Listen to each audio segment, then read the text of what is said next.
We are so excited to have Jason Brown, founder of PublicCity PR, and Josh Landon, morning anchor of Fox 2 News, here with us today to talk all things news, media, and PR. And with that, I will let Jason take over. Today, wanted to get everybody thinking about, how to get some visibility for your company. I'm a believer that everyone in this room is a subject matter expert on something. I own a public relations company. I believe I'm a subject matter expert in communications. Shayna, my sister, is a matchmaker, so she's a subject matter expert on love and relationship. So I want to get everybody thinking that, you are a subject matter expert in your fields. And with that, there's some opportunity to garner some media opportunities.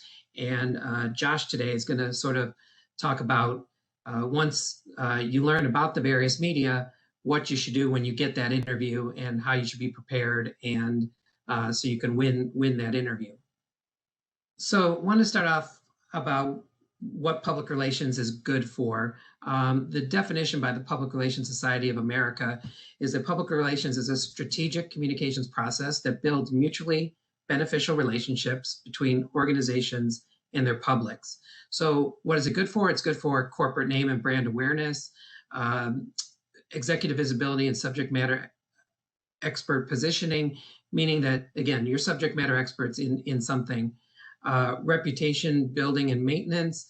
So people start to hear about you, they hear about your reputation. I see a lot of companies that have a website, but they don't really have a presence. People don't know who works for them. So it helps you with some of that reputation building.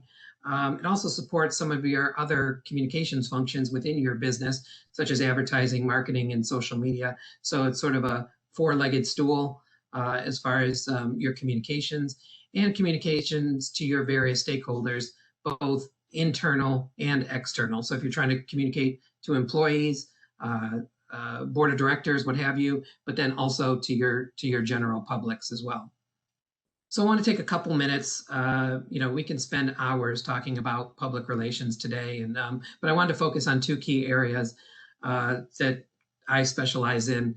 Media relations, for one. So when we work with clients, we're typically being proactive and reactive. So you see these two examples. We worked for months on this front page story in the Free Press about Barton Mallow, who's one of our clients. They had just told us about, hey, we're going to work on the Rose Bowl. We're doing some construction work in time for the Rose Bowl where Michigan State was going to play that year. And next thing you know, after learning about it and talking about it and hearing about the size of the project, we talked to Tom Walsh, who was then at the Free Press, and got this beautiful front page story that again built tremendous awareness about the work that Barton Mallow does. And then the other example here, pothole season. So we'll talk a little bit more about this in future slides. But again, this was more reactive. It's the season.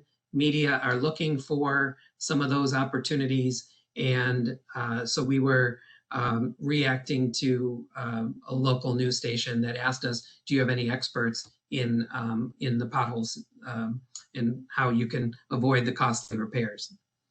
And the next element that we deal a lot with our clients is community relations. So I would strongly recommend, if you're not involved in the community with the work that you're doing, figure out a way to get more involved with the community. And that could be in a variety of ways. Event sponsorships and activations, nonprofit partnerships, executive visibility, and philanthropy or corporate citizenship. I will tell you that I think it's an opportunity to do something good, get your name out there. I think you should do good to do good, not do good and try and figure out a way to garner media attention or try and garner media attention just because you're doing good. But the two should go hand in hand as far as being a good community citizen when it comes to doing business in the area. So next I'm going to take a few slides and talk about the various types of media if you're unfamiliar. There's consumer media, which is more general, all audiences, all topics. Some of the editors and reporters are sort of less informed. They don't always have a beat that they're focused on. They're focused on a variety of things, between print, broadcast, online, and social, and that's constantly evolving. I know Josh will talk about that in a little bit. But again, the consumer media is more for a broader based audience. And then we sort of shift into the business media. Again, they're specifically, corporate or news angles, more informed and invested in their audience. We like to talk to our clients quite a bit when we do shift to the business media. Think about, are you willing to give some numbers, whether that's revenues or how many widgets you make or how many customers you served, or, a variety of, they're really more focused on the overall business side and less, being the consumer audience, where you don't necessarily have to get into your revenues and other elements of your business. But if you are looking to get stories in Crain's of D-Business or other local or national publications, you should be prepared to be able to communicate some of those larger numbers as far as your business is concerned. And often this one gets overlooked when you're looking to garner media, and that's trade media. You probably read it, you probably get it on your, in the mail or in an e-newsletter or what have you. But I can tell you that, these folks are looking for content as well. So I think that this is an opportunity for you to bring your subject matter expertise in, because they are more informed, they're invested in you and your business. So I think that, again, this is somewhere that you should be thinking about, if you haven't already, to garner some media opportunities within your various industries. So the next couple slides, I want Josh to weigh in on this as well. But we want you to sort of think about your editor's hat. Everybody thinks that their company is important. But again, we get calls sometimes from clients unnamed at the moment. We're having a 50% off sale, or we're giving a couple $100 to charity, what have you. So again, just thinking about, putting your editor's hat on, how many people does that impact, et cetera. Editors and reporters are often tasked with what impact is that making on their readers, viewers, or listeners. And, again, how does it ultimately serve others, not just you and your company. And, I'm a big believer in the give to get philosophy. So what are you giving, whether that's dollars, knowledge, resources, whatever the case may be, in order to get the type of coverage that, Josh gives on a daily basis, and then always thinking about whether you have newer, bigger, better, or first. So some of the elements that make up a good news story, just for you to think about, is the timing of it. As much as you want to get a story on some big event that's happening in September or October, it's not the way the media think. They want to do something closer to an event. So just thinking about, they're thinking about what's happening today, like the Dan Gilbert, if you haven't seen the giving $500 million to the city of Detroit. Proximity. If you have news that's happening in Flint, Lansing, Grand Rapids, I see Josh is trying, I don't know, Laura, if you can call him and see what his issue is. But the prominence, again, do you have famous people involved, famous companies, famous spokespeople? Again, that's some elements that make up a good news story. And again, I think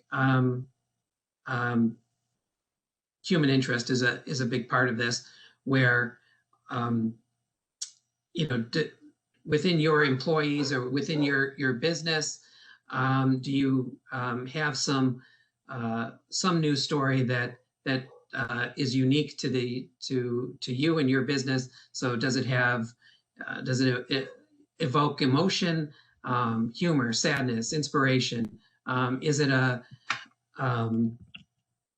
is it something that again that will interest the reporter because it's so unique, but also evoke some feeling or from the viewer, listener, and or reader.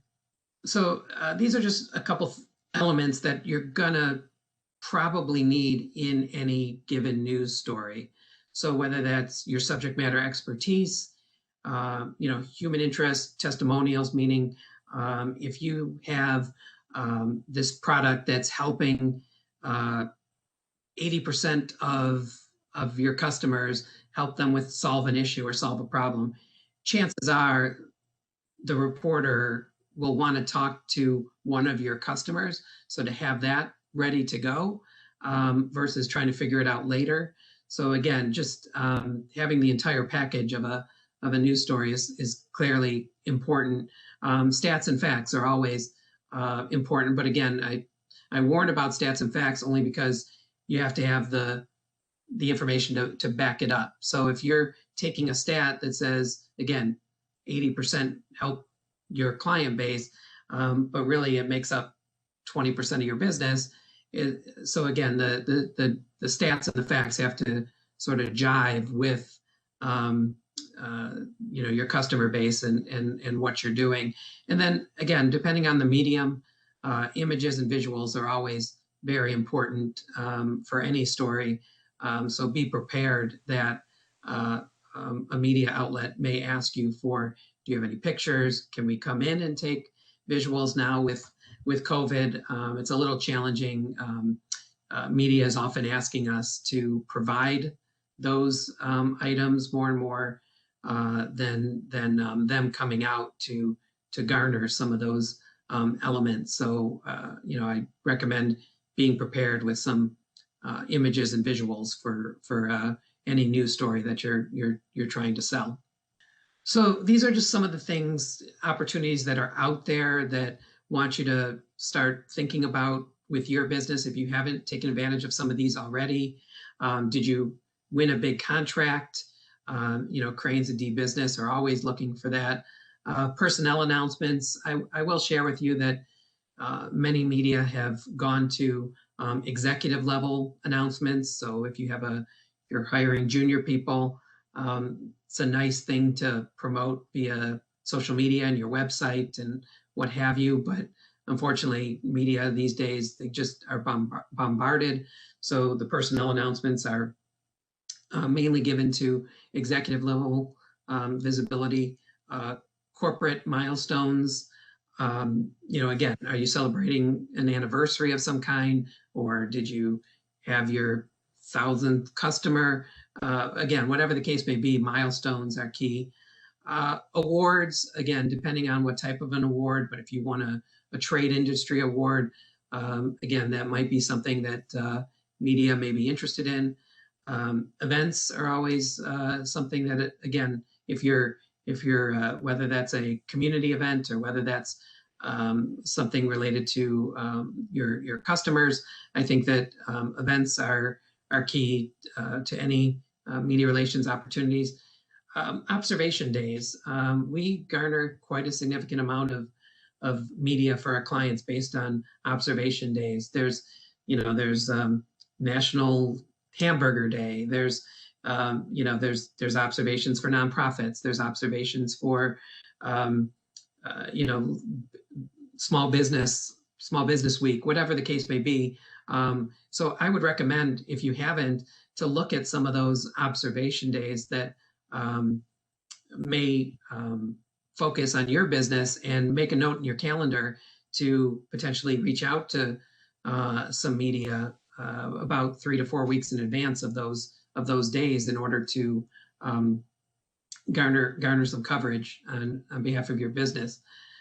Yeah, leadership. Jason, let me chime in for a second. Like, Yeah, when you made an example for National Hamburger Day, for example, yeah, I mean that's an easy opportunity to call local TV stations and say, hey, I would like to drop off 20 to 50 hamburgers from my establishment to honor National Hamburger Day.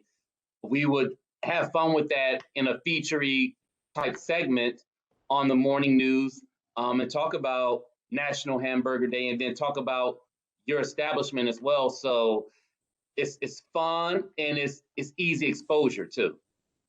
So things yeah, like that to keep in mind, as Jason alluded to.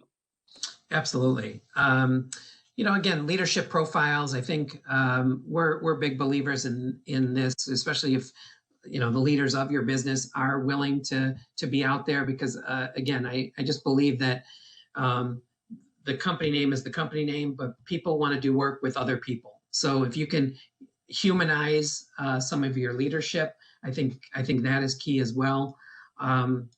Op-eds and guest columns. I will tell you that now more and more print and online publications, not so much TV, but those folks are looking for content right now. The next one, data survey and results. That's something that I think Josh, they cover quite a bit. If you have a survey within your business, it's a good way to, and if they're fun, even better, to garner some coverage. We talked a little bit about story, subject matter expertise. Wanted to talk about story mining, meaning that if you don't have a process in place to ask employees, like, do you have any stories, or talking to management, depending on how large your company is, to say, do you have anything that you've heard, or to ask the employees, because I'll tell you, in various instances, we've talked to our clients, they've polled, or surveyed their employees, and there's usually always one person that says, I'm working with this nonprofit and giving countless hours to this nonprofit, or whatever the case may be, that we're finding a good story just because we asked, because they're not going to proactively come to you and tell you that there is a story within the business. You need to be proactive and, ask the employees. And I would do it, probably once every quarter or 6 months even, again, just to try and find those additional opportunities. And lastly, we touched a little bit about this, but I can't tell you how important community relations is. And we constantly tell our clients, do good because you want to do good, and not just to get something in front of Josh, but the good corporate citizenship. I think employees, they appreciate it. And now with social media, they'll promote it on their own Facebook pages. So they're potentially a media channel for you to tell you about what the company is doing. And then any media coverage, I say, is just gravy. This next slide, more and more we are seeing these as opportunities for you to sort of create your own content. Whether, do you have a blog? Could you create a blog? Is there somebody within the company that is interested in creating a blog for their subject matter expertise? A podcast, again, to show off, again, your subject matter expertise within your business. And corporate newsletters, both internally your own, but then also I will tell you that within your industries, there are newsletters that they're looking for content as well from industry experts. So whether that's internal or external, I will tell you that, there are opportunities there. And one last thing is, if you are creating a blog or a podcast, there are opportunities to turn that into media opportunities, because you're becoming a subject matter expert in that field. And maybe Josh is going to see that blog or podcast that you're a food industry expert, or you're a construction expert, or whatever the case may be. And then he's going to call you because he sees that you have this expertise and knows that you're going to give him a good answer as far as the question that he has. So if you're not doing it, it does take some time.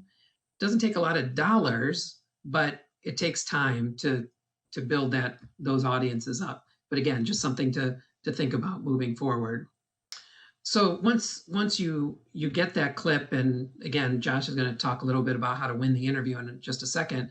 But these are just ways that you can. I'm a believer that any media opportunity is a great opportunity these days, and that could be, Fox 2 is an easy one, but even a community-based television show, as long as you can get that clip, or community-based newsletter, you have an opportunity to share that information that you are a subject matter expert in your website, on your social media, in your newsletters, in your board reports, again, to show your expertise. So I don't think you should ever turn down a positive opportunity. If you're in a crisis situation, that's something to talk a little bit about a little more. But I'm speaking to the fact that these are all positive opportunities to garner visibility for your business. So again, these are just ways that you can take those successes and turn them into more visibility for your company. Now I'm going to turn it over to Josh for a few minutes, and he'll talk about, once you have that interview, what you should be prepared for. Jason, thank you, and good morning to all of you. When you quote unquote win the interview, in my opinion, I think one thing you have to keep in mind is to really be genuine. Of course, you want to have the facts together. You want to have your message that you want to get across, because it's your company, it's your brand, your organization, etc. But you really want to be who you are. I've seen tons of situations where people have come in unprepared, where they don't have the answers to certain questions, and that makes me linger a little bit. It makes me question a little bit. And then I've seen other situations where you have rehearsed what you want to say exactly the way you want to say it, and there's no adjustment to the conversation, to the flow of the conversation.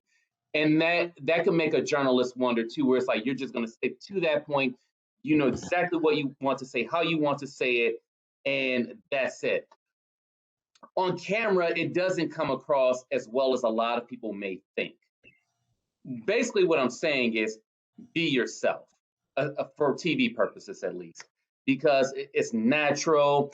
It's the way all of us are sitting here having a conversation right now. That's how you want it to come across on television. It's more intimate. It's more personal. People who are not only interviewing you can relate to you and your message, but the people who are at home watching, they'll relate as well. You want to show your personality. You want to be, I'm just trying to see, you want to be Paul Thomas. You want to be Betty Jean. You want to be Anita Harris. I mean, you want to showcase that and still get your message across. I mean, really think about when you're sitting down talking to your husband, your wife, your mom, your son, your daughter, you want to bring that flavor to the interview as well. It's just going to make it more personable. And then the journalist and the photographer, they're going to walk away saying, wow, that was a great interview. We're going to utilize as much of it as we possibly can, versus, oh, they really didn't know that much, or they only want to just stick to one thing and not open it up a little bit more. It's like, we'll see what we can do with it. Thank you. I guess at this point, Laura, Amanda, do you want to open up to questions? I see we have one in the chat. Yes. At this point, we'll open it up to the questions. I see, Jason, you already see the questions, but Luana has any tips on pitching to media? Most of our local contacts won't pick up the phone, so it's hard to get attention. What would be helpful to the reporter and work best? Also, Luana is actually in New York. Okay, give me that question again, please.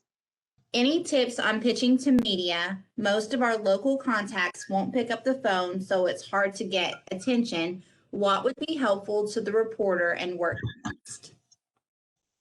Okay, when you're reaching out to the media and you're not getting a response, is it by email? Is it by phone call? Is it by all of the above? And also, how is the email set up if it's by email? Because I get a lot of emails where it's from people who are not based in Detroit. It's stuff from New York, etc. and I'm wondering, like, okay, this is just a sales pitch. Like, how does it impact the local area? I mean, when you're reaching out to local TV stations, you really want to keep in mind the local impact in that community, if that makes any sense. Yeah, of course. I'd just like to add too a couple things. One is sometimes if there's a reporter that I don't know, I don't necessarily pitch them a story. I send them a note saying, "Hi, I'm Jason. I own a PR firm. I work with these clients. Hopefully we can work together in the future. If you have a need of any sources, please, let me know." So I'm not going in for the hard sell the first time around. And then secondly, and I'm not going to tell you that this works every time, but again, depending on the industry and what have you, do your homework and see if that person is on social media, and try and friend them and see what they're working on, and gain some rapport that way. Because I will tell you that there are some media that look at social media and their fans and their followers and what they're communicating to them. So if you haven't, again, followed them on social media, and I would say, if you do get a story, like Josh and I have worked together quite a bit on a variety of stories, I will always say, "Thank you, Josh, for that story." Tag him in the story, tag Fox 2 in the story, show the clip, or a link to the clip. So again, it's acknowledging the work that he and the station put in to make that story happen. So if you're not doing that, then I strongly suggest you start doing that as well, and liking some of their stories or retweeting some of the stories that you feel may be appropriate to share, because I think media do appreciate the love, and it's not just a one-sided relationship. Jason, you hit on a good point. It's building relationships, and that goes on both ends, on PR firms, journalists, organizations. It's all about building that relationship. As a journalist, I can't necessarily go in for the hard kill, quote unquote, if you will, on certain situations where I know, like, okay, I need to know that person because I may need to work with them at some point. Maybe in the initial conversation, or two, it's just getting to know them. They get to know me. We know each other's flavor, and then we build that rapport going forward. So when that time comes, it's a little smoother. I think it's all about building relationships. That's the principle that Jason just touched on. Yes, when he introduced himself to me, when I first came back home 5 years ago, it was a simple, "Hi, Josh, I'm Jason. If you ever need any help, feel free to reach out to me." And over the years, it's Jason Brown now, and therefore I don't even hesitate to answer his call. I hope that helped, Luana. That was great. Thank you both. Jason, if you want to go ahead, I know you can see what those questions are. If you want to go. Yeah, if you don't mind, I'm Yeah. happy to. So how do you pitch a story? So that's a great question. And Josh, feel free. But I think these days, an email first is the best approach, because you don't know what Josh or any other reporter has on their docket. So I can tell you, if they don't have any hard deadlines, which they probably do, they might take your call and spend a couple minutes with you. But more often than not, they are working on something else, so they can't really take the time to, have a phone call to hear, and it could be an amazing story. So again, I would send an email first to those people.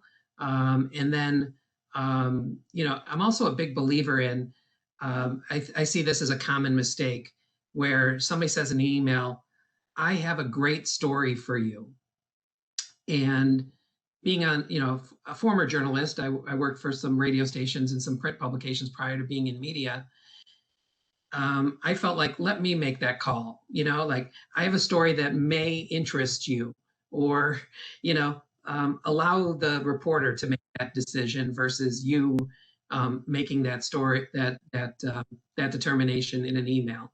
So here's an analogy, Jason. It's like you're having a conversation with people, and you walk up to the crew and you say, "I have a great joke." it better live up to the hype at that point.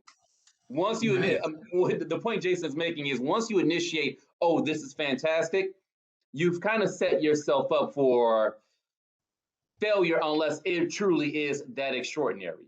So what Jason is saying is, I'm kind of repeating a little bit, just approach with the sense of, hey, here's something I want to bring to your attention. Right. And explain what that is, and then let the journalist take it from there. But yes, when you walk in and say, this is a fantastic story, you need to hear about it, they're going to listen to you. But once you take that approach, it better be 2 thumbs up. Exactly. And then I see Mr. Lemon also asked about, is it good to have press releases on your website? I believe it is. I mean, I think that if media like Josh or others are looking to learn more about you, if you have a news page on the website that has press releases, I think that's a good thing. And again, lets them learn more information quicker. So a news resource page is a good thing to have. Absolutely. Sarah, I have Cision as well. So let me just read Sarah's question in case you can't see the chat.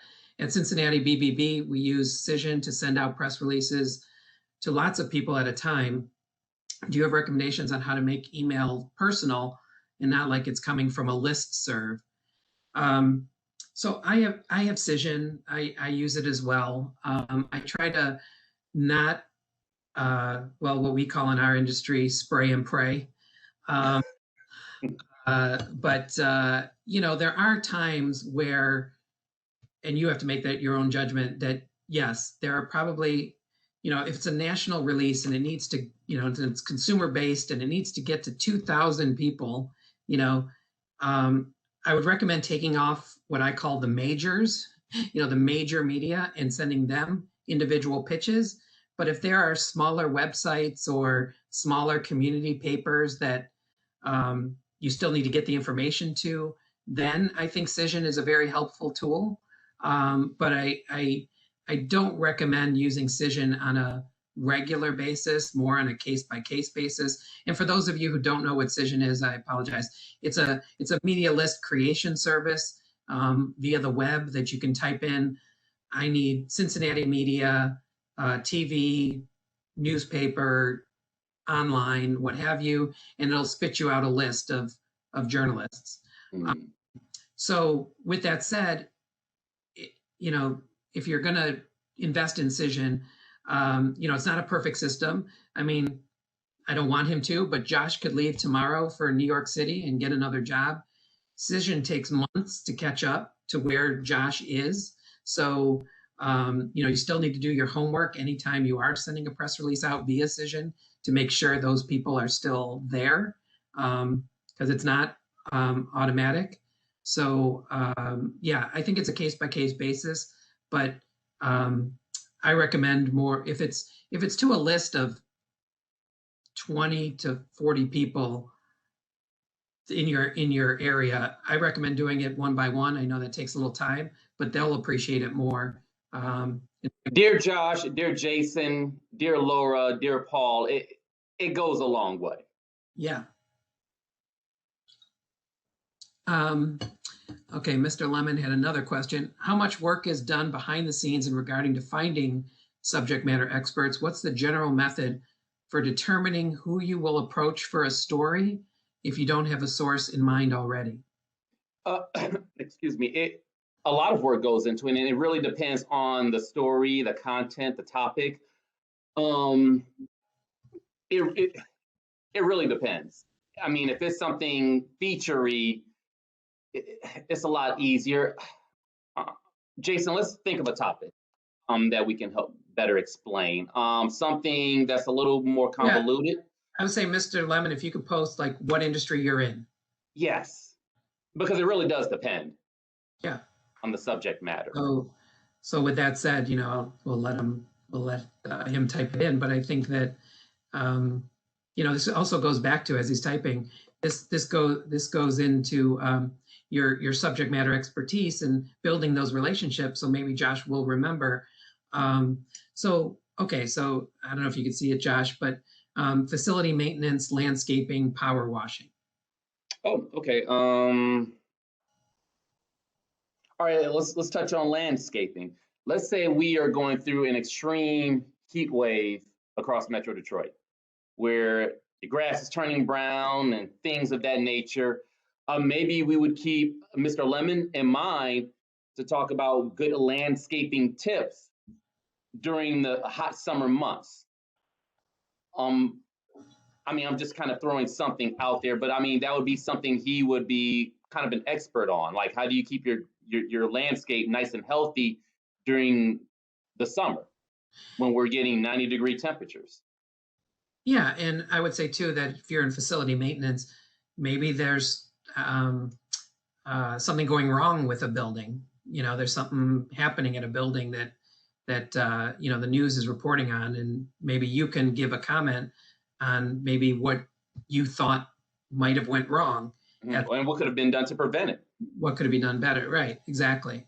So hopefully that helps. But again, I think it's about you doing some homework too, to say, are there times that I would reach out to Josh and telling him who you are and what you do? And if you're doing stories on X, please consider me as a future source, without saying, can you do it tomorrow? I think is a big help as well. All right, so Luana has, we know that reporters love to do stories with scam victims, but it's not always possible to get one to agree to speak to media. Tips on getting the interview for a story when a victim is not available.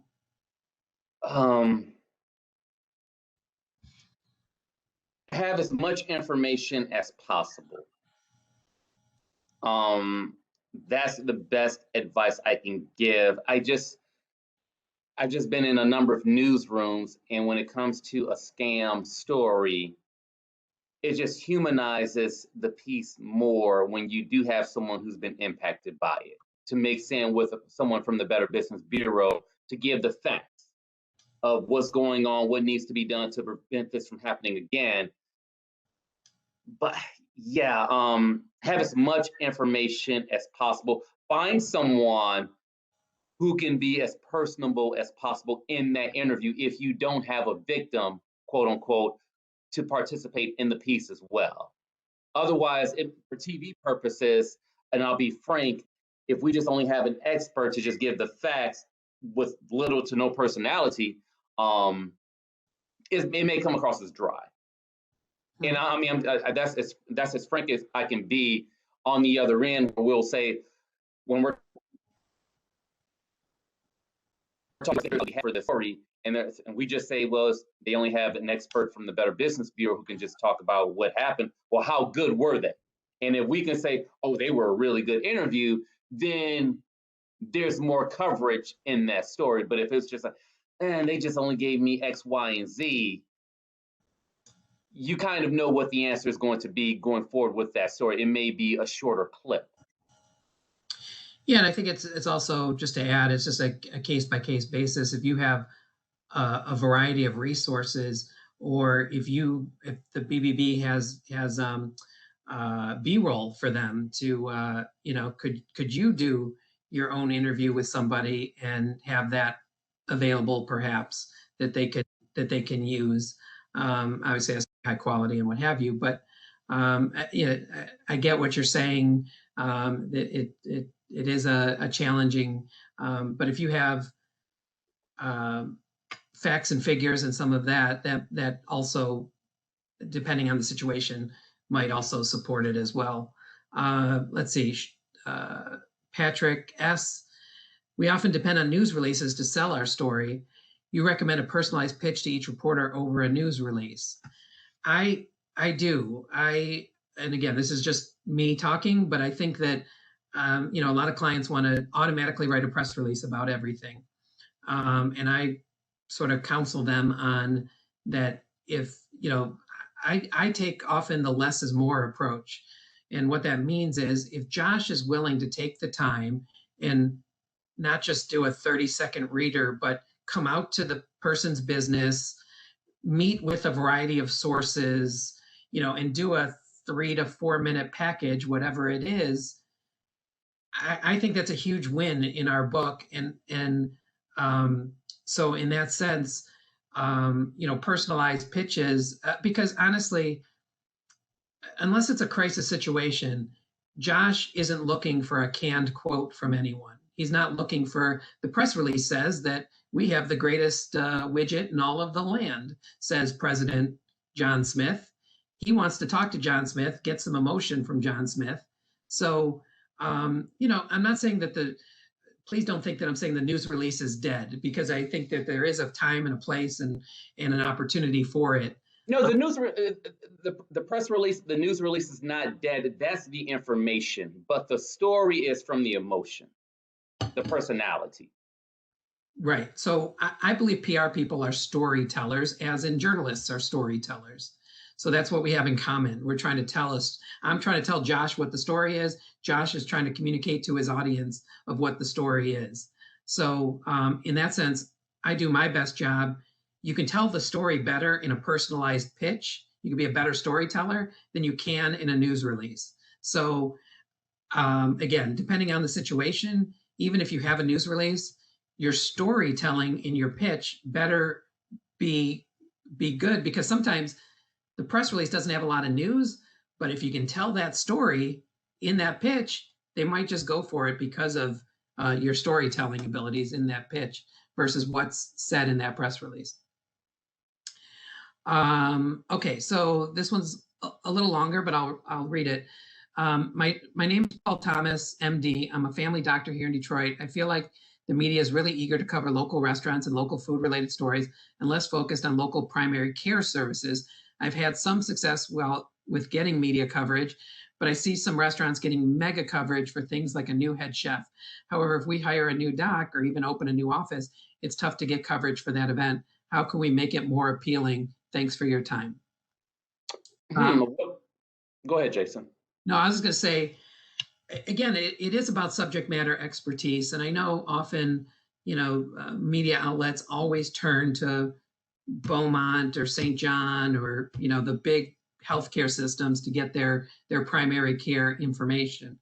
However, like we said earlier, I think it is about building relationships with those media. So when there are times that you have news, they'll remember Dr. Thomas, who sent the note, with the information about him and his practice and what you specialize in.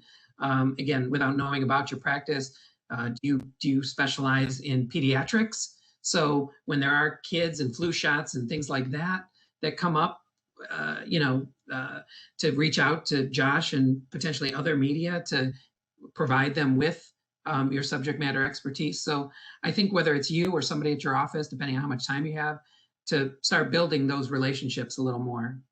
And I think you would find that most journalists are probably more comfortable working with a family physician than having to go to the big hospitals all the time, because it's more personable. It's easier to access. I think that would be a dream come true when it comes to medical related stories. It's less red tape you have to go through versus calling Beaumont, Henry Ford, etc. But what Jason pointed out, you really have to lay out what you specialize in and what you can talk about. And frankly, if you have a broad specialty, I would pick one or two to focus on. Like I would say that even though on your website you might say you specialize in 20 things, I wouldn't tell Josh you specialize in 20 things. I would pick a couple that you're really passionate about, that you want to whether it's, again, pediatric, what have you, but you might be a specialty in all, you might be a generalist, but get specific into what you want to talk to him about. And when you pick those topics, really keep in mind what's being spoken about the most right now. Opioid abuse, for example. I'm just throwing an example out there. Like if you're an expert on opioids and what needs to be done differently, I mean, that's something to just throw out there. What are some medical related topics? I'm trying to think of something else that's out there that we speak about frequently. Well, now COVID shots, obviously. I think COVID, yeah, of course. Vaccines. When AstraZeneca is finally approved, if you're an expert on, well, none of us are an expert on the vaccine at this point. But my point is, think of things that are very relevant or very timely at the moment that you want to put out there in your top 3, top 5 list of subject matter. And Dr. Thomas, I see that you put in here that you're specialized in lowering the cost of care for our patients in the broader community. I would say, how so? That was my answer the question. How so? Yes, exactly. And I would recommend, maybe doing, now that there's, Zoom and things like that, do a webinar to talk about, how you can do that for patients and teach them. And then if it's available for everyone, then you can call Josh and say, I'm doing this free seminar on how you can lower the cost of healthcare. And potentially, again, if you have those bullets to back it up on how you're doing it, I could see a possible story of, here's this free webinar for our viewers to learn about how to lower the cost of your healthcare. And if that works, then take me to lunch. So we actually are starting to run out of time. I do realize that we had some technical issues in the beginning. So if everyone would like to stick around for a couple more minutes, I know these guys would be fine with answering a few more. Conies would be good, Paul. Yeah. I'm sorry, what did you say, Josh? I think Paul dropped the line saying conies, question mark. I say conies would be good. Yeah, conies. I'll take conies. There you go. So, but if everyone would like to stick around for a couple more minutes, I know these guys will answer a couple more questions for us. And if you have additional questions that they're not able to answer, you can send those over to us. I'm going to put our email in the chat box, and we'll get those over to both Jason and Josh. But we will answer a couple more questions here. Yeah, no, absolutely. Happy to have. Okay, so the next one is, and I'm gonna let Josh take this one first. Is video news release still relevant then? Video news release? Yes. Yes, it is, because if you're able to give a visual explanation of the story you're trying to pitch, it helps. I think the answer is yes. Yeah, again, I think that, to just reemphasize what Josh said, if you could provide more resources, because they have less resources these days. So if the video's there and the soundbite is there and, they can create a package around it, I think you'll see more and more of that, particularly broadcast. But not only that, Jason, you're also showing me what you're talking about. Sure, right. It's just a better understanding of the story you're trying to pitch. Granted, press releases, news releases work fantastically, but if you're able to show a visual too, it amplifies your pitch. All right, so I'm gonna jump back to Mr. Lemon's question, but Nicole Beecher has a question. My name is Nicole Beecher, owner of Beecher Etiquette School of Michigan. We teach personal, professional etiquette and life skills. Many of my clients have received news coverage. While we have been in a few newspapers, we've struggled with getting an interview. What can we do? So, just a few thoughts. Etiquette. I think there's certain times where etiquette, holiday parties, potentially younger adults. Again, I would go back to the thing I said earlier, that, and I don't know if you are, but doing some kind of webinar about etiquette, and doing potentially one for free. Well, here's the question I have. Where is the etiquette school located? Who's your audience? Who are you teaching proper etiquette to?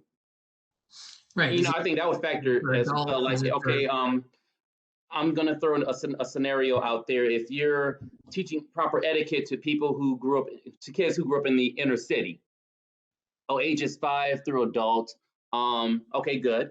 What side of town? What's their environment for these young children? I think that would factor as well. Urban, professional, and yes. And I was just going to add community partnerships too. So, like a Detroit PAL perhaps, or, teaching young. So, if you don't already have some community partnerships, to look into that to generate or create news. Again, it goes back to that philosophy that I talked about earlier, give to get. What are you giving? Again, that could be expertise, that could be being out in the community, what have you. So think about ways to give to get in order to get that coverage. I know, Mr. Lemon, specifically, what small things can we do to stay visible, appealing, and prepared for media stories? Again, I think that a lot of times it's a matter of reaching out to media that matter to you without pitching them a story, just reminding them of what your expertise is. If there is something that you see in the, that's already covered, let's say you saw a story in the Detroit Free Press and it was about your industry. It is okay to say, did you see this story? Hoping you might be interested in hearing what I have to say about, this thing that happened. So, and then as far as appealing, don't make it a sales pitch. Again, it's being that authentic that Josh talked about earlier. I think that while we are trying to sell media on a story, it can't, again, be one-sided and just trying to sell yourself. It has to be a little bit about giving some of your expertise, knowledge, resources in order to get that type of story that you're looking for. And I think with that, we went through all the questions. Oh, beautiful. So I think that again, if you have any other questions, send them to Laura. We're happy to answer. You can find me at publiccitypr.net. All my information is there. So if you'd like to follow up with me and ask more questions, happy to do so. And yeah, we appreciate everybody taking the time to be here today. Absolutely. Yes, thank you, everyone who took the time out of their day to be here with us. We really appreciate it. Thank you to Jason and Josh for taking the time to present to all of our accredited businesses and to our other Better Business Bureaus across the country. We really, truly appreciate it. If you, again, as Jason just mentioned, if you have any questions, please let us know. I did put the email in the chat box. It's agibbard@easternmichiganbbb.org, but it is in the chat box. And if you have questions, you can call our office and we can give you that as well. This has been recorded and we will upload it to our YouTube channel in about 24 hours. So check back tomorrow and we'll have that uploaded for you. Again, thank you so much for being here and for being engaged. I do apologize for the technical issues that we had earlier. But again, if you have any questions, please let us know, and we hope that you have a beautiful day.